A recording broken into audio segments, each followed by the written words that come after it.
सुबह सवेरे का 8 बज गया है पर अभी तक किसी को फुर्सत नहीं मिली कि इस बुढ़िया को भी चाय पानी दे दे, नाश्ता दे दे। 8 बज गया है, सब सोच रही होंगी मर ही जाए बुढ़िया तभी अच्छा है। दो बहुएं हैं पर मजाल नहीं है कि समय से चाय पानी नाश्ता मिल जाए। बहू, ओ छोटी बहू। प्रणाम माँ जी, लीजिए चाय। बस मैं चाय लेकर ही आ रही थी, लीजिए 2 कप चाय और नाश्ता। मैंने वो नमकीन जवे बनाए हैं, लीजिए माँ जी। कितनी बार बोला है तुझे दिल्ली की भाषा अपनी यहाँ मत प्रयोग किया कर। ये जवे नहीं है, ये सेवैयाँ है, सेवैयाँ। और नमकीन सेवई, सेवई की खिचड़ी बना करना कोई बड़ा काम नहीं कर दिया है। मैं भी बनाती थी ये, ऐसा लगता है कि जैसे कोई अनोखी डिश बनाई हो। दाल भरा पराठा, आलू का पराठा, गोभी का पराठा, कितनी बार बोला, पूरा ठंडी भी निकल गई। गोभी का पराठा तक तो बना नहीं पाई, आता जाता कुछ है नहीं। चलिए ज्ञान बगाड़ने, जब तक 10 बार चिल्लाओ नहीं तब तक तो यहाँ पर चाय पानी नाश्ता भी नहीं मिलता है। 8 बजने को आई, ये नहीं कि बुढ़िया को कोई चाय पानी नाश्ता दे दे। 8 बजे लेकर नमकीन सेवई आई है, सेवई की खिचड़ी, और ऐसे बोल रही है जैसे बहुत ही महान कोई नाश्ता बना लिया हो। अब मेरे सर पर क्या खड़ी है? क्या खड़े खड़े देखेगी कि मैं कैसे खा रही हूँ? अब चल जा, निकल यहाँ से, जाकर घर की लिपाई पुताई कर। हाँ नहीं तो यहाँ खड़ी रहेगी मेरे सर पर, देखेगी कि सास कैसे खा रही है। बदतमीज कहेगी, एक काम की चीज नहीं सिखाई है इसकी माँ ने इसको कि कैसे रहा जाता है ससुराल में। अच्छा जी माँ जी, वो मुझे एक बात और करनी थी आपसे। हाँ तो बोल भी दे कि मुहूर्त निकलवाऊं। हाँ क्या कुछ चाहिए ही होगा, साड़ी कपड़ा। हाँ नहीं तो केवल खर्चे ही बताने के लिए तो इस घर में आई है। मेरे बेटे जितना कमाती नहीं उतना तो मेरी घर की बहुएं उड़ा देती हैं। अब मुंह खोल भी दे, क्या चाहिए तुझे? अरे माँ जी, आप तो जानती ही हैं कि छोटी कितनी संकोची है, ऊपर से आप उससे ऐसे गुस्से में बोलेंगी तो वो क्या ही बता पाएगी आपको अपने मन की बात। वैसे भी उसे यहाँ कोई भी समस्या होगी तो उसके हम ही लोग तो अपने हैं, और अगर हमसे भी नहीं कहेगी, आपसे भी नहीं कहेगी तो फिर भला किससे कहेगी? मैं ऐसे अच्छे से जानती हूँ कोई बड़ी बात ही होगी तभी वो हमसे कहना चाह रही है, कोई परेशानी वाली बात ही होगी। कहो ना छोटी, क्या बात है? तो हम सब तुम्हारा अपना परिवार है, तुम्हें संकोच करने की जरूरत नहीं है। माँ जी भले ही बाहर से चाहे जितनी भी कठोर क्यों ना दिखती हूँ, पर ये हमारी माँ जैसी है। बताओ तुम्हें क्या समस्या है छोटी? हाँ, मैं बहुत दुष्ट हूँ, पर तब भी बोल ही दे, मेरे अलावा कोई और है भी नहीं तेरे सुनने वाला। चल पक, क्या चाहिए तुझे? माँ जी, वो मैं ये कह रही थी कि पिछले 1 हफ्ते से मैं उन्हें जब भी फ़ोन करती हूँ तो फ़ोन नहीं उठाते, और उठाते भी हैं तो कहते हैं कि मैं बहुत बिजी हूँ, बाद में बात करता हूँ, और फ़ोन लगाते भी नहीं बैक करके। माँ जी, मुझे बहुत टेंशन होती है, न जाने ही ऐसा व्यवहार क्यों कर रहे हैं मेरे साथ, मुझे कुछ समझ में नहीं आ रहा है। मैं उनसे बस बात करना चाहती हूँ, तब पर भी वो मुझसे बात नहीं करते। मैं बस जानना चाह रही थी, क्या आप लोगों के साथ भी वो ऐसे ही करते हैं, आपसे भी बात नहीं करते? लो अभी सुनो महारानी की बात, सुन लो जरा बड़ी बहू, इनको मेरे बेटे से गप्पे लड़ानी है। अरे वो वहाँ काम करने गया है, बैठकर रोमांस करने का टाइम नहीं है उसके पास। बड़ी आई महारानी, नहीं तो यहाँ घर के कामों में मान लगाती ना अपना, तो ये फालतू के चोचले ना सोचते तुझे। आजकल के लड़के लड़कियों को क्या ही कहूँ, वही सब ये भी सोच रही होगी कि फोन करे, घंटा घंटा पर बतलाए। अरे मेरा बेटा काम काज करने वाला है, मेहनती है मेरा बच्चा, वहाँ जाकर बैठकर पत्नी से बतलाने का समय नहीं है उसके पास। और ये फालतू की बातें ना तो अपने दिमाग में कभी सोचना और ना ही मुझसे दोबारा कहना। वो वहाँ पर काम करने गया है और मैं तो खुश हूँ कि मेरा बेटा अपने काम के प्रति समर्पित है। जितने मेहनत से मेरे बड़े बेटे ने, मेरी बड़ी बहू ने उसे इतना काबिल बनाया है, इस काबिलियत का वो अपने भरपूर फायदा उठा रहा है मेरा बेटा। नहीं माँ जी, मैं तो बस उनका हालचाल नहीं जानना चाहती थी। पहले शुरुआत में वो मुझसे काफ़ी बातें कर लिया करते थे, अपने दिन भर का हाल बताते थे, पर अब वो मुझसे बात ही नहीं करते। तो मुझे लगा कि काम में कहीं ज़्यादा बिजी हो गए हों, हो सकता है आप लोगों से बात करते हो तो बातचीत से कुछ उनका हालचाल मिल जाएगा, बस इसीलिए बोल दिया माँ जी, और कोई बात नहीं। माफ़ कीजिएगा, अगर आपको बुरा लगा तो आइंदा से नहीं कहूँगी। हाँ, न तो यहाँ अपना काम करती है और न चाहती है कि मेरा बेटा वहाँ जाकर काम करे।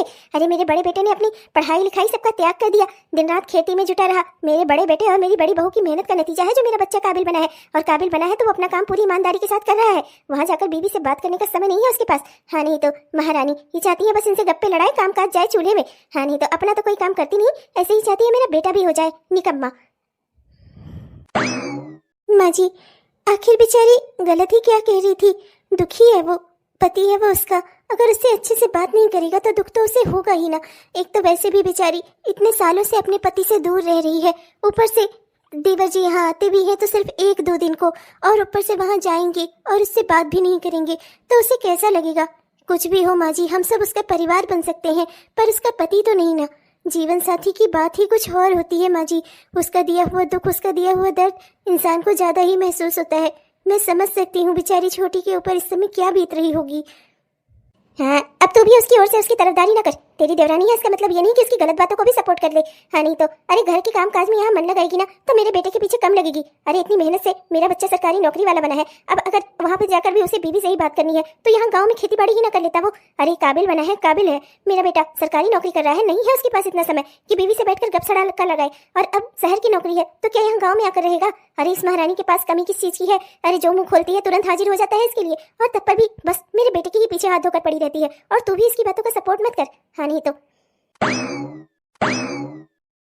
छोटी कितना परेशान थी और माँ जी है कि उसकी परेशानी न सुनी न समझने की कोई कोशिश ही की। अरे अगर हमें लोग उसकी परेशानी नहीं सुने समझेंगे तो फिर भला बेचारी अपना समस्या दुख किससे कहने जाएगी? अपने मायके में कहने जाएगी क्या? अरे हमें लोग तो उसका परिवार है, उस बेचारी का तो पति भी यहाँ नहीं रहता। खैर माँ जी से तो कुछ कहना बेकार है, लाओ इनसे ही कहती हूँ, यही शायद कुछ हल निकालें। अरे सुनते हैं जी? अरे बिट्टुअक पापा, ओ बिट्टुअक पापा। अरे हाँ बिट्टुआ की मम्मी, अरे यही हूँ भाई। इतना जोर जोर आवाज क्यों लगा रही हो? तुम्हारा ही इंतजार कर रहा था, लग ही रहा था खाना लेकर आ रही होगी। अरे कब से भूख लगी थी, देख रही हो अपना गेहूं वेहूं भी कटवा डालू। रोज आंधी बौखा आता रहता है, समझ में नहीं आता, मौसम का भी कुछ समझ में नहीं आता। हाँ नहीं तो पता नहीं कब गर्मी पड़ने लगती है, पता नहीं कब आंधी आने लगती है। देख रही हो आम वाम बहुत सारा बौर सब गिर गया, काफी नुकसान हो गया अपना। क्या बताया जाए, अब यही सरसों कटवाई थी, अब इधर देखो गेहूं भी कटवाने लायक हो गया है। अब आदमी मिले तो गेहूं कटवा डाला जाए। लाओ चलो खाना ले आई हो, पहले चलो खाना लगा दो, खा लूं। सुबह से निकला हूं, बहुत तेज भूख लगी है। क्या बनाई हो? कचालू वचालू लाई हो का? हाँ हाँ बना ली है कचालू, पूरी वही बढ़िया हरी धनिया वाली कचालू लेकर आई हूँ। चलो खिलाती हूँ, पंप पे पहले चलकर हाथ मुंह धो लो, अपना पानी वानी पी लो, वहीं पंप के पास बिछाती हूँ, वहीं बैठकर खाया पिया जाएगा। अच्छा वो सब बात एक जरूरी और भी करनी थी, अब कैसे क्या कहूँ समझ नहीं आ रहा। अरे जाओ यार, अब तुम नहीं कहोगी तो और कौन कहेगा?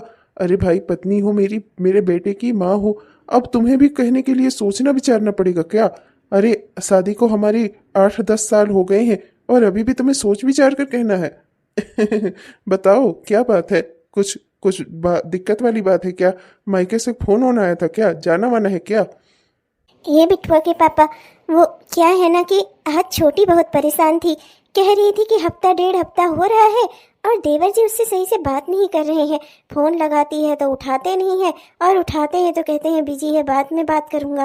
बेचारी बहुत परेशान थी, कह रही थी हफ्ता डेढ़ हफ्ता से ज़्यादा बात भी नहीं करते, ना तो ज़्यादा बोलते हैं, उनका व्यवहार कुछ सही नहीं लग रहा है। बहुत चिंता में थी, बहुत दुख हो रहा था बेचारी को देखकर। मैं क्या करूं, माँ जी से आज कहने आई थी और माँ जी को तो आप जानते ही हैं, फटकार लगाकर भेज दिया बेचारी को। उसके मन का दुख तो नहीं दूर हुआ ना। बहुत अफसोस हो रहा था मुझे, सोच रही थी कि कुछ ऐसा हो जाता कि बेचारी खुश हो जाती थोड़ा सा। अच्छा, मेरे साथ तो ऐसा नहीं है। मैंने तो अभी कल ही परसों में उससे बात की थी और ढंग से उसने बात भी की थी। नहीं पता था, वरना मैं उससे तभी बात करता। खैर तुम चिंता ना करो, अभी मैं उससे जब मेरी बात होगी ना आपकी तो मैं उसे समझा दूंगा कि ढंग से बात कर ले छोटी बहू से। अरे ऐसा भी क्या है, एक तो वैसे भी इतना दूर रहता है उससे, हफ्ते 6 महीने में तो एक बार अपनी शकल दिखाता है, और अगर बात भी नहीं करेगा हफ्ते डेढ़ हफ्ते तक तो बेचारी की चिंता होना तो स्वाभाविक सी बात है ना। खैर तुम अब चिंता मत करो, मैं उससे बात कर लूंगा, वो कर लेगा फोन। हाँ छोटी को, ठीक है। चलो अब खाना लगा दो, बहुत तेज तेज भूख लगी है सच में।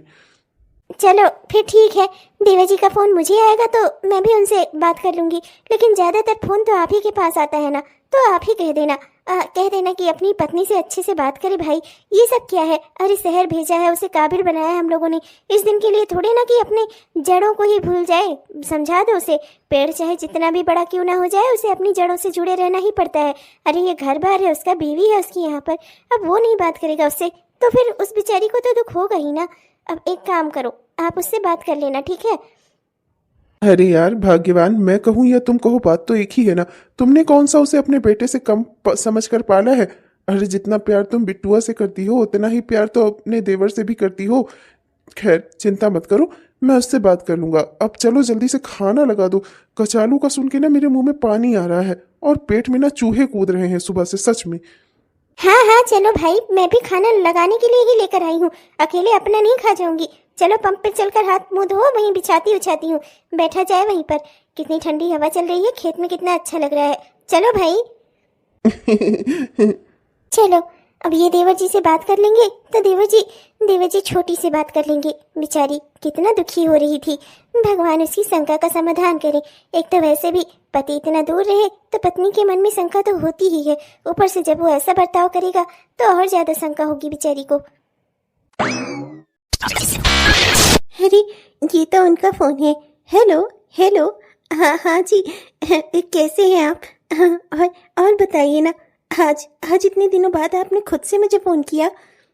करना ही पड़ा तुम्हें फोन, नहीं करूंगा तो तुम भाभी से, माँ से, भैया से और फिर उसके बाद गांव वालों से भी फोन कराने लगोगी ना मेरे पास। कोई और काम तो है नहीं तुम्हारे पास, बस यही एक काम है कि मैं तुम्हें दिन रात फोन करता रहूं और तुम मुझसे बात करती रहो। अरे वहां पर तुम्हें किस लिए छोड़ा है?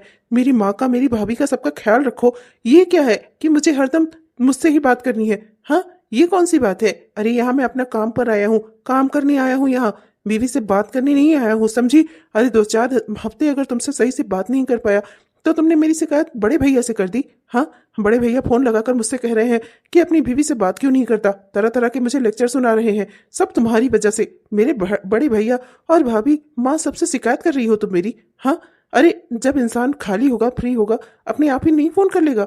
लेकिन तुम जैसी गंवारन औरत को ये बात कहाँ से समझ में आएगी? जरा सा फोन नहीं हुआ, पूरे गांव भर में शोर मचा दो तुम। अरे पिंकिया के पापा, आप नाराज क्यों हो रहे हैं? अरे मैं तो बस परेशान हो गई थी। आपसे बहुत समय से बात नहीं हो पाई थी ना।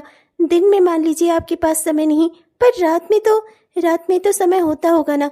तभी भी आप मुझसे बात नहीं करते थे तो अजीब नहीं लगेगा क्या? दुख हो रहा था, आपका हालचाल जानना था, बस वही माँ जी से और बड़ी भाभी से पूछ लिया था। मैंने किसी से कुछ कहने के लिए नहीं कहा आपको, और अगर किसी ने आपको कुछ कहा भी तो इसमें गलत ही क्या है? मैं यहाँ आपके लिए हूँ, आपकी वजह से हूँ मैं। मेरी शादी हुई थी आपसे, इसलिए मैं इस घर में हूँ। तो क्या आपकी मेरे प्रति कोई जिम्मेदारी नहीं बनती? हाँ, आखिर मुझसे कौन सी गलती हुई है जो आप मुझसे बात नहीं करना चाहते? एक बात तुम्हें समझा दूं, हमारी शादी को 3 साल हो चुके हैं, समझी तुम?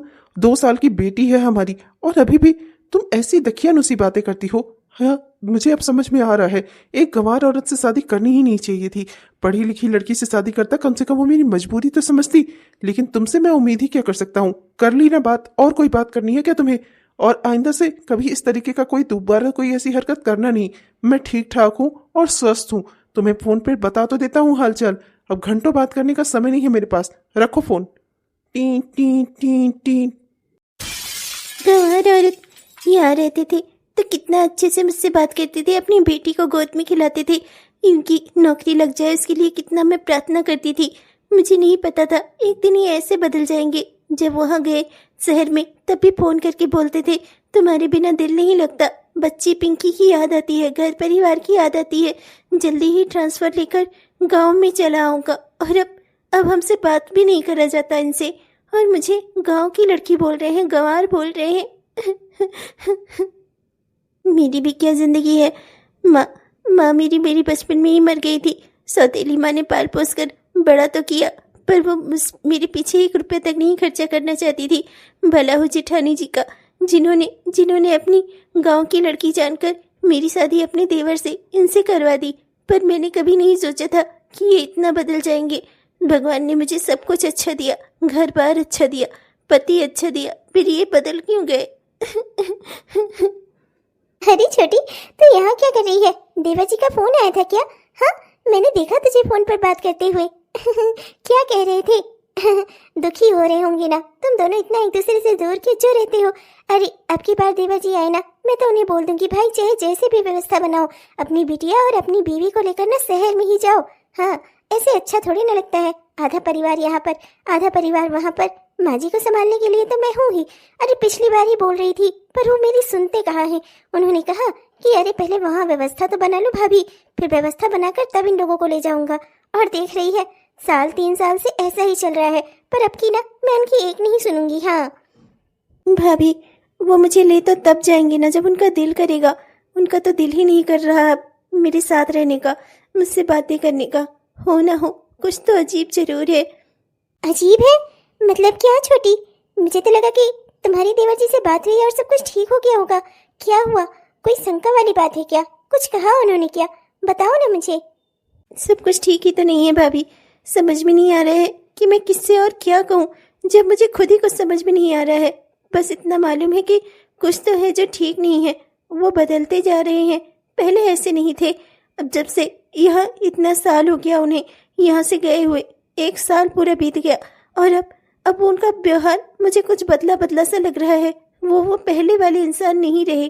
कुछ तो है जो बदल सा गया है, नहीं जानती क्या, पर मेरा दिल बहुत घबरा रहा है भाभी। ऐसा लगता है कि जैसे जरूर कुछ बुरा हुआ है। क्या मतलब कि छोटी और देवर जी के बीच में सब कुछ ठीक नहीं है? ये पर ये सब हो क्या रहा है? मुझे ही सब कुछ ठीक करना होगा। ऐसे कैसे हो सकता है? देवर जी को मैंने अपनी बेटी की तरह पाल पोस कर बड़ा किया है। मैं उन्हें ऐसे इस तरीके से अपने ही रिश्तों को खोते हुए नहीं देख सकती। जरूर छोटी के मन में कोई बात आई है तो जरूर इस शंका का समाधान होना जरूरी है। मैंने सबसे कहकर देख लिया, माँ जी तो मेरी कोई बात सुनने से रही, और बिट्टू के पापा के कहने पर भी शायद मामला सुलटा नहीं।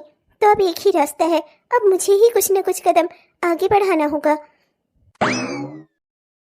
अरे बाजी, अब क्या ही बताऊं, एकदम ये समझ लो ना कि बुखार के मारे उठा नहीं जा रहा है। हाथ पाँव में इतना दर्द है कि चला नहीं जा रहा है। अरे घर के काम कैसे होंगे? अरे बिट्टू की पढ़ाई है, पिंकी भी, उसको भी बच्ची को संभालना रहता है, और घर का भी इतना सारा काम है, गाय भैंस और चारा पानी और खेत का काम, सब इतना सारा काम है माँ जी। अगर मैं ही बीमार पड़ गई तो घर के काम कैसे होंगे? बस इसीलिए कह रही थी, मेरे मायके के पास में ही जो डॉक्टर है ना, उसकी दवाई असर कर जाती है। 1-2 गोली ही खाऊंगी ना, दम से काम करने लग जाऊंगी। तो बस इसीलिए कह रही थी माँ जी, जाने दीजिए, मैं छोटी को साथ लेकर जाऊंगी और दवाई लेकर चली आऊंगी कल तक। हाँ, ये सब तो होगा ही। बुखार तो केवल एक बहाना है। ये तेरा हाथ पांव जो काम नहीं कर रहा है ना, ये तेरा बढ़ता हुआ वजन है। कहती हूँ तुझसे कि अरे थोड़ा खान पान में सावधानी बरत। एक लेकिन ढका पेल वही समोसे, आलू, कचौड़ी, पकौड़ी जो मिलेगा सब ठूसी रहेगी। तो ये सब तो होना ही है ना। अरे अभी क्या, जैसे जैसे उम्र ढलेगी ना, बैठ जाएगी समसमा कर। अभी से सुधर जाएगी ना तो अच्छा होगा तेरे लिए। हाँ, नहीं तो ये कोई उम्र है इन लोगों की बीमार होने की? अरे इस एज में मैंने 4-5 बच्चे पैदा कर लिए थे और सबको पाल पोस कर बड़ा करती थी, और साथ में खेत का, घर का सारा काम। अरे 4-5 देवरानी जेठानी थी हम लोग, पर मजाल है कि कोई किसी का काम सरका ले।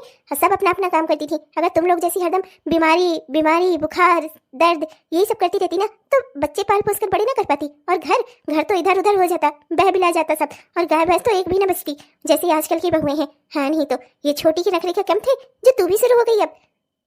अरे अगर ज्यादा तकलीफ है तो चलो मैं दिखवा देता हूँ ना। कहाँ छोटी बहू को परेशान करोगी तुम? वैसे भी ये बेचारी जानती ही कहाँ कितना है। मैं ले चलता हूँ तुम्हें, मैं दिखा लाऊंगा। डॉक्टर के पास ही तो जाना है, मायके तक तुम्हारे मैं ही छोड़ दूंगा तुम्हें। डॉक्टर के पास दिखा लेना, 1 आध दिन तुम्हारे मायके में रुकेंगे, दिखाकर तुमको वापस लेकर लौट आऊंगा, है कि नहीं? अरे बिट्टू के पापा, मैं तो आपको ही लेकर चलती। मैं क्या चाहती हूँ कि मैं छोटी को लेकर जाऊँ और घर के सारे काम इधर उधर हो जाए। अब लेकिन करूँ ही क्या, मजबूरी है। वहाँ ट्रैक्टर वाले को ऑर्डर दे दिया है, वो सरसों फटकने के लिए वो आने वाला है, और वहाँ गेहूँ भी कटवाना है, मजदूरों को भी बुला लिया है। अब सब जब इकट्ठा हो जाएंगे तो किसी का तो देखना भी जरूरी है। देवर जी पहलवे से शहर में है, अम्मा अपना घर छोड़कर जा नहीं सकती। 2 छोटे बच्चे भी तो रहेंगे इन्हीं के भरोसे, उनको भी संभालना है इनको। अब अगर कोई खेत पर ही नहीं रहेगा तो काम कैसे होगा? तो एक काम करिए, आप अपना खेती बाड़ी देखिए, माँ जी अपना घर और बच्चे संभाल लेंगी, मैं छोटी के साथ चली जाऊंगी। देखो अम्मा, फिर जाने दो। कह रही है तो मेरी पत्नी वैसे कभी किसी चीज के लिए मना नहीं करती। घर के काम में दिन रात लगी रहती है। तकलीफ ज्यादा होगी और इलाज की जरूरत बहुत खास होगी, इसीलिए कह रही है। अम्मा जाने दो उसे, मैं अपना खेती बाड़ी का काम देख लूंगा। आप अपना 1-2 दिन बच्चे संभाल लेना। हाँ, तो है ही जोरू का गुलाम। जो ये कहती है इससे अलग तो कभी थोड़ी ना कुछ कहता है। जो ये कहती है उसी में तो तेरी भी हाँ होती है। अच्छे से समझती हूँ सब मैं। महारानी नहीं तो अपना जाए दोनों तितली बनकर उड़ती फिरे मस्त गगन में, और यहाँ सास संभाले दोनों बच्चे इनके। अरे बच्चों के संभालने की भरी ना मेरी अब खत्म हो चुकी है। अरे 3-3 4-4 बच्चे संभाल लिए मैंने, अभी भी मैं बच्चे ही संभालूं। लेकिन अब करूं क्या? अगर रोक लिया कहीं, इसकी तबीयत ज्यादा बिगड़ गई तो फिर यही होगा कि मैंने उस दिन जाने दिया होता तो ठीक हो जाती जल्दी। तो ठीक है, जा महारानी, पर 2 दिन के अंदर ही चली आना, समझी? बहुत ज्यादा दिन मायके में रुककर वहाँ सेवा लेने की जरूरत नहीं है। हाँ, नहीं तो बहुत थैंकू माँ जी। मैं ना जल्दी ही जाऊंगी और जल्दी ही वापस आ जाऊंगी। 2 दिन से ज्यादा का समय लगाऊंगी ही नहीं, और दवाई खाती रहूंगी जब तक आऊंगी ना एकदम ठीक फर्स्ट क्लास हो जाऊंगी। दौड़ के काम करूंगी, देखना आप। बस कुछ ही दिनों की, 2 ही दिनों की बात है माँ जी। आप बच्चे संभाल लेना, और बिट्टू के पापा गाय भैंस सब देख लेंगे। आप चिंता मत करो, ठीक है ना बिट्टू के पापा? चल अब थांको आंको रहने दे, जा तैयारी बना, वरना कहीं ऐसा ना हो कि मेरा मूड ही बदल जाए। और अपने बिट्टू के पापा से क्या पूछवा रही है? आज तक इसने कभी तेरी किसी बात को ना किया है? अरे तू जो कहेगी ना कि अगर कह देगी ना कि सूरज नहीं निकला है चांद निकला है, तो ये ना उसको भी हाँ कर देगा। हाँ नहीं तो चल छोटी, अपना बैग पैक कर, चल। अब यहाँ खड़ा होकर खींच क्या नहीं पड़ रहा है? जा अपना जाकर गाय भैंस का काम देख। हाँ, तेरी बीवी तेरे भरोसे ही छोड़कर जा रही है गाय भैंस। हाँ नहीं तो जब जोरू की गुलामी की है तो गाय भैंस की गुलामी भी कर ले फिर। अरे अम्मा, मेरी प्यारी अम्मा, गुस्से में एकदम लाल टमाटर हो जाती हो अम्मा। पर मैं इतना जानता हूँ कि आप भी बिट्टू की मम्मी से बहुत प्यार करती हो, और आज से नहीं, जब से उसने इस घर में कदम रखा है तब से। उसके स्वास्थ्य की बात थी तो आप मना कर ही नहीं सकती थी। मैं जोरू का गुलाम हूँ तो आप भी तो बहू की गुलाम हो, है कि नहीं? अब बस कर दे ये मक्खनबाजी करना, वरना मुझसे बड़ा कोई होगा नहीं। अभी गाय भैंस की जगह ना मैं तुझे ही पीटने लगूंगी। चल अब जा यहाँ से, भाग। भाभी सुनो ना, ये तो शहर है। भाभी आपका मायका तो गांव की ओर है ना, तो हम शहर की ओर क्यों जा रहे हैं? भाभी रुको ना, कब से हम चलते जा रहे हैं? भाभी बताओ ना, आप कहाँ जा रही हो? अरे तुझे पिंकिया के पापा से मिलना है कि नहीं? हाँ, फोन पे बात नहीं हो पाती तो कम से कम शहर में तो चलकर मिल सकती है ना। अरे मैंने तो देवर जी को बुलाया भी था, पर वो कह रहे थे अभी 2 महीने तक टाइम नहीं है, 3 महीने तक टाइम नहीं है। पर जब पत्नी परेशान हो ना तो वो पति से कभी भी मिल सकती है। अरे हक है तेरा, मैं बस तुझे उससे मिलवाने ही लेकर आई हूँ। मेरी कोई तबीयत खराब नहीं है, और ना ही तो मुझे किसी इलाज की जरूरत है। बस यहाँ देवर जी से मिलकर फिर हम लोग अपने गांव लौट चलेंगे, और तेरे मन की शंका भी दूर हो जाएगी, और एक दिन अपना रह लेगी देवर जी के साथ तो तू भी खुश हो जाएगी। क्या भाभी, ये आप क्या कह रही हैं? आप शहर में मुझे उनसे मिलवाने लेकर चल रही हैं? अरे भाभी, एक तो माँ जी को पता नहीं है इस बारे में, उन्होंने कुछ माँ जी को बता दिया ना तो माँ जी आपकी और मेरी दोनों की आरती उतार डालेंगी। और दूसरी बात है कि वो मुझे यहाँ शहर में देखेंगे ना आपके साथ, तो वो भी बहुत नाराज होंगे। उन्होंने मुझे सख्त लहजे में कहा था कि मैं कभी शहर आने की कोशिश ना करूं जब तक वो खुद मुझे लेकर ना आए, और मैं ऐसे अचानक से उनसे मिलने पहुंच जाऊंगी ना, बहुत नाराज होंगे। भाभी चलिए ना गाँव वापस चलते हैं, मुझे नहीं जाना उनसे मिलने। हाँ नहीं तो जब उनका दिल करेगा ना वो मुझसे फोन पर बात कर लेंगे। हो सकता है उनके ऑफिस में कोई टेंशन हो, मैं भी ना बेकार की टेंशन लेकर ना सबको टेंशन में डाल देती हूँ। मेरी ही वजह से आप ऐसा कदम उठा रही हैं ना। प्लीज भाभी, आई एम सॉरी, मुझे माफ कर दीजिए, पर अपने गाँव चलते हैं। ऐसे ना उनसे मिलने जाना ठीक नहीं है। चुप कर, तू ना बहुत सीधी है। अरे ऐसे कैसे नहीं है कोई मतलब? हाँ, अरे पति है तेरे, शादी हुई है, क्यों नहीं मिलने जा सकती भाई? नाराज होने वाली क्या बात है? अरे जब दिल करेगा पत्नी का वो तब पति से मिल सकती है, इसमें कोई बड़ी बात नहीं है। और नाराज क्यों होंगे? और तो इतना डर क्यों रही है? मैं हूं ना। अरे मुझे कुछ अपनी माँ से कम थोड़ी ना समझते हैं देवर जी, तो बिल्कुल चिंता मत कर, मैं हूं ना, कुछ नहीं कहेंगे तुझे। चल तो मेरे साथ बस, मैंने ना एड्रेस पता कर लिया है, पास ही में है, काफी किलोमीटर हम लोग आगे आ गए हैं, बस थोड़ा सा ही दूर और बचा है। चल अब नखरे मत दिखा, समझी? ये सब करने की जरूरत न पड़ती अगर देवर जी अच्छे से तेरा फोन उठा लेते और तुझसे अच्छे से बात कर लेते। अब गलती उनकी है और उसका भुगतान भी उन्हें ही करना पड़ेगा। मैं तो बस तुझे उनसे मिलवाने लेकर आई हूँ। मुझे क्या कोई शौक लगा है अपने छोटे से बच्चे बिट्टू को वहाँ माँ जी के पास अकेले छोड़ने का, और इतनी छोटी सी पिंकिया को माँ बाप के बगैर अकेले वहाँ माँ जी के भरोसे छोड़ने का, माँ जी को परेशान करने का। पर अब उन्होंने गलती की है ना, वो तुझसे अच्छे से बात क्यों नहीं करते? तो पत्नी है तो तेरे शंका करना, डर लगना सब कुछ वाजिब है। आज मिलकर उनसे सारी शिकायतों का अपने हिसाब कर लेना, ठीक है? अब डर मत, चल। अरे भाभी, पर भाभी यहाँ की सजावट तो देखकर लग रहा है जैसे इस घर में कोई फंक्शन हो। यहाँ क्या फंक्शन होगा? अरे देवर जी के साथ कुछ और लोग भी तो रहते होंगे, उनका कोई फंक्शन होगा तो बेकार में ही चिंता कर रही है। चल कर अंदर देखते तो है कि आखिर माजरा क्या है। अरे जी, आप लोग कहाँ से आई हैं? अरे मैं सुमित्रा, मैं विधानपुर से आई हूँ। वो ब्लॉक प्रमुख राकेश। अरे अच्छा समझ गई, आप लोग राकेश जी से किसी काम से मिलने आई हैं ना? पर आज वो किसी से नहीं मिलेंगे, ये हमारे फैमिली का फंक्शन चल रहा है। आज मेरी गोद भराई है, और जब पत्नी की गोद भराई होगी तो पति ब्लॉक के काम थोड़ी ना कर पाएगा। लेकिन आप लोग आई हैं तो आप लोग खाना पीना खा कर जाइएगा। शाम तक मैं उनकी आप लोगों से बात करवा दूंगी, आपका जो भी काम होगा ना वो कल करवा देंगे। मैं बस इतना चाहती हूँ कि आज के दिन कोई भी मेरे दरवाजे से खाली हाथ न जाए। आप लोग यहाँ खाना पीना खाकर मुझे और मेरे बच्चे को खूब सारा आशीर्वाद देकर जाइएगा। और बच्चे के पापा से मैं आपका काम जरूर करवा दूंगी। खाना खाए बगैर तो मैं यहाँ से आज किसी को भी नहीं जाने दूंगी। ये आप क्या कह रही हैं? आप ब्लॉक प्रमुख राकेश जी की वाइफ है? हाँ जी, मैं ब्लॉक प्रमुख राकेश जी की ही वाइफ हूँ। आप लोग गांव वाले भी ना मुझे बहुत अच्छे लगते हैं, सीधे साधे और कितने सज्जन लोग होते हैं। बैठिए, आप लोग ऐसे खड़े क्यों हैं? चलिए मैं आप लोगों को कुर्सियों पर बैठाती हूँ। आपकी शादी कब हुई? और ये बच्चा? अरे हमारी शादी को तो 1.5 साल होने को आ रहा है। और मेरी बस समझिए कि 7वें महीने की ही प्रेगनेंसी चल रही है। और बस गोद भराई का फंक्शन किया गया है। बैठिए ना आप लोग, मैं आप लोगों के लिए खाना लगवाती हूँ। मुझे लगा ही था भाभी, मैं आपसे कहती न थी कि कुछ ना कुछ गड़बड़ जरूर है। मेरी तो पूरी दुनिया ही उजड़ गई, मैं तो बर्बाद हो गई, बर्बाद। अब मुझे पता चला कि आप लोग जब मुझे उनके साथ आने को कहते थे तो वो मुझे अपने साथ क्यों नहीं लाते थे, हर बार नया बहाना क्यों बनाते थे। सब समझ में आ रहा है मुझे। यहाँ उन्होंने अपनी अलग गृहस्थी बसा रखी है तो अपने बाकी परिवार पर ध्यान क्यों देंगे। मैं और मेरी बच्ची, हमारी तो जिंदगी बर्बाद हो गई। छोटी तो शांत हो जा। अरे मुझे कुछ समझने का मौका तो दे। एक बार मुझे देवर जी से मिलना ही होगा। यहाँ तक आई हूँ तो मैं उनसे बिना मिले नहीं जाऊंगी। मुझे उनसे ये सब बातों का जवाब जानना है। ये आखिर ये सब माजरा क्या है? ये सब चल क्या रहा है?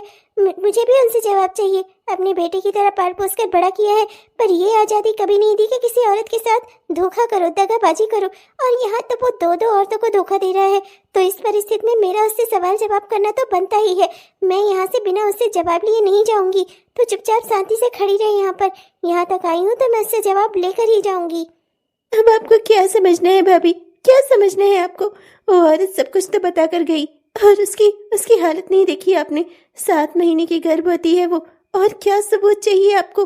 अपने पति का नाम बता रही है, ब्लॉक प्रमुख राकेश जी। मुझे तो अपने अस्तित्व पर ही सवाल खड़ा नजर आ रहा है। वो उनकी पत्नी है तो फिर मैं कौन हूँ? मेरे साथ ऐसा क्यों किया पिंकिया के पापा ने? मैंने आखिर ऐसी कौन सी कमी रख छोड़ी थी जो उन्होंने मेरे साथ ऐसा किया? वो ऐसा कैसे कर सकते हैं? मुझे इतना बड़ा धोखा दिया। मैं दिन रात उनके बारे में सोचती रहती थी, परेशान होती थी कि वो मुझसे बात क्यों नहीं कर रहे हैं। मैंने क्या गलती कर दी? जी, मेरी वाइफ ने बताया कि आपको मुझसे भाभी आप यहाँ? हाँ, मैं यहाँ। ये तो मैं तुम्हें बाद में बताऊंगी। पहले तो मुझे ये बताओ कि ये सब आखिर चल क्या रहा है? वो औरत तुम्हारी बीवी है, तो फिर ये कौन है? पिंकिया तुम्हारी कौन है? हाँ बताओ मुझे, ये सब चल क्या रहा है? हमने तुम्हें शहर में पढ़ा लिखा कर सरकारी नौकरी इस दिन के लिए करवाई थी कि तुम इतना बड़ा धोखा दो हमारी घर की बहू बेटी को। ये संस्कार दिए थे मैंने तुम्हें कि एक साथ तुम 2 औरतों को धोखा दो। हाँ, 2 औरतों की जिंदगी बर्बाद कर दी तुमने। ऐसा कैसे कर सकते हो तुम? अरे कहाँ हमारे संस्कारों में कभी रह गई थी जो तुम ऐसे निकले? हाँ देखो भाभी, अभी आप यहाँ शांत हो जाओ। यहाँ मेरी इज्जत है, यहाँ मैं ब्लॉक प्रमुख हूँ, अरे सरकारी अधिकारी हूँ। लोग यहाँ झुककर सलाम करते हैं मुझे। इस तरह से आप लोगों का चिल्लाना ठीक नहीं है। आप लोग यहाँ किसी काम से आई हैं गांव के, यही समझा है मेरी पत्नी ने, यही समझा है रूपाली ने। और मैं चाहता भी नहीं कि ये बात सब खुले कि मैं कौन हूँ और आप लोगों का मेरे साथ क्या संबंध है।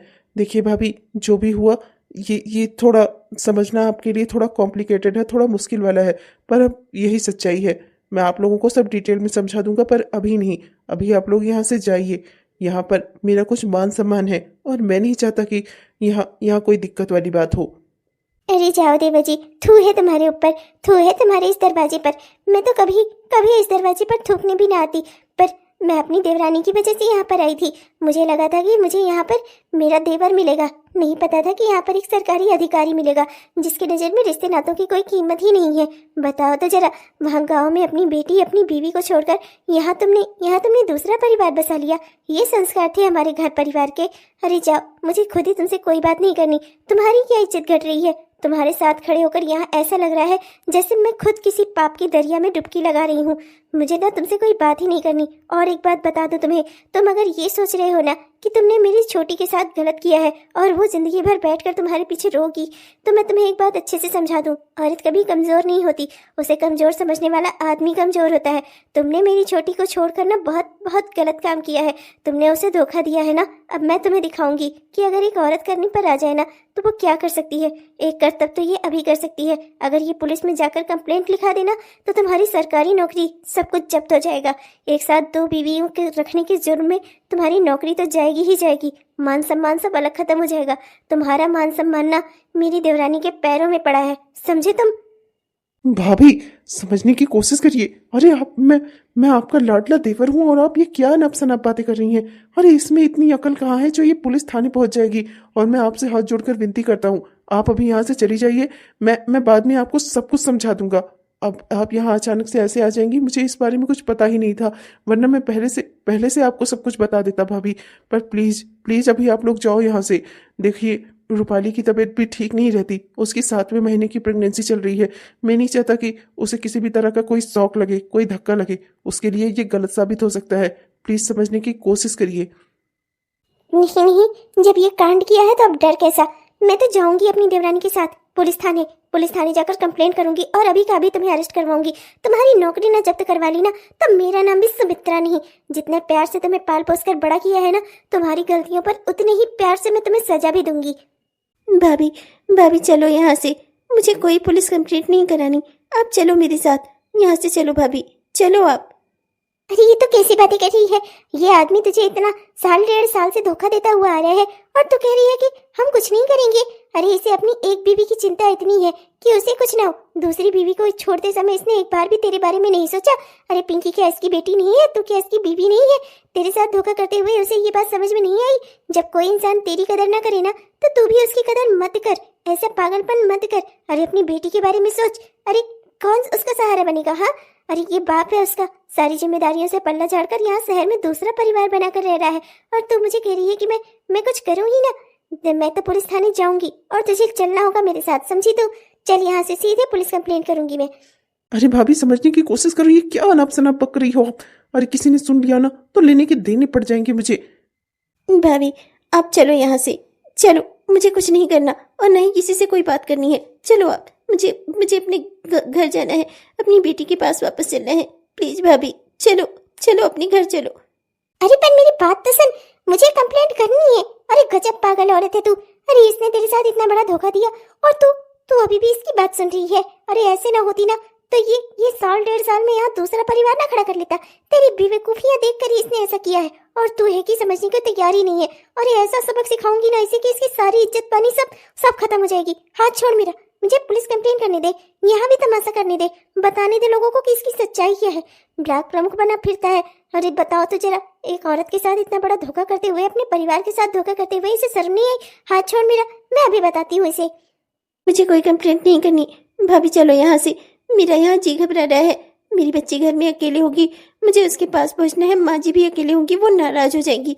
चलो यहाँ से, हमें कुछ कंप्लेंट नहीं करानी। चलो आप यहाँ से। अरे पर पागल, मेरी बात तो सुन।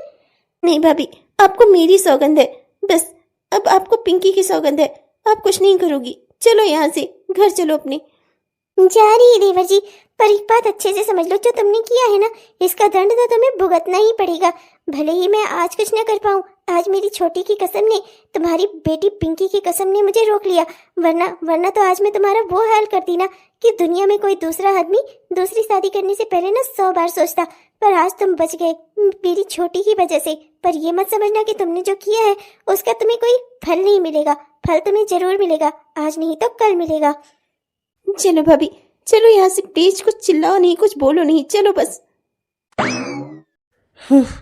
बाल बच्चा में ना जाने ही क्या हो गया था भाभी को। मैं भाभी को अच्छे से जानता हूँ, एक बार उन्हें गुस्सा आ जाए ना तो उन्हें ईश्वर भी नहीं समझा सकते। और आज तो महा मुसीबत वाला दिन था। आज तो सीधा उनके संस्कारों पर सवाल उठ गया था। मैं तो समझ ही नहीं पा रहा था कि मैं क्या करता। ये तो अच्छा हुआ कि उस बेवकूफ देहातन गवारन ने संभाल लिया भाभी को। उसके अंदर कोई और टैलेंट हो या ना हो, पर किसी का गुस्सा काबू में करना उसे अच्छे से आता है। चलो खैर जो भी है, मेरा मेरा तो काम बना यहाँ पर, मैं तो बच गया किसी तरह। हाँ जी, सुनते हैं, इधर आइए जरा, ये देखिए, ये आपके दोस्त लोग मिलने आए हैं। हाँ हाँ रूपाली, आया आया। मानना पड़ेगा, राकेश ने बहुत ही गलत काम किया है। एक साथ दो दो औरतों को धोखा दिया है। उसे ऐसा नहीं करना चाहिए था। पर अब ऐसी सिचुएशन में सुमित्रा क्या करेगी? और सुमित्रा से बढ़कर उसकी सास क्या करेगी? क्या अभी भी वो अपने बेटे का साथ देगी या फिर अपनी बहू का? और अगर साथ देगी भी तो आगे आगे आखिर क्या होगा इस कहानी में? आखिर आखिर क्या होने वाला है? जानने के लिए देखिएगा जरूर दोस्तों इस कहानी का अगला भाग, जो कि कल आएगा। तब तक के लिए मैं चलती हूँ। मैं मिलूंगी आपसे कल इस कहानी के दूसरे भाग में। तब तक के लिए मैं चलती हूँ दोस्तों, पर आप ना कहीं मत जाइएगा। आपने यह वीडियो पूरा देखा इसके लिए आपका दिल से बहुत बहुत धन्यवाद दोस्तों। वीडियो अगर पसंद आया हो तो कृपया वीडियो को लाइक जरूर करिएगा दोस्तों। भूल मत जाइएगा दोस्तों, लाइक जरूर करके जाइएगा। और हाँ दोस्तों, अपने प्यारे प्यारे से कमेंट्स भी हमें जरूर लिखिएगा। आपके प्यारे प्यारे कमेंट्स का ना हम दिल से इंतजार करते हैं दोस्तों। और हाँ दोस्तों, हमारे वो प्यारे प्यारे दोस्त जिन्होंने अभी तक हमारे इस चैनल को सब्सक्राइब नहीं किया है, कृपया जरूर सब्सक्राइब कर लीजिएगा दोस्तों, जिससे हमारे इस तरह के वीडियोस आप तक हर दिन पहुंचते रहे। अब मैं चलती हूँ, मिलूंगी आपसे कल के वीडियो में इस कहानी के दूसरे भाग में। तब तक के लिए बाय बाय।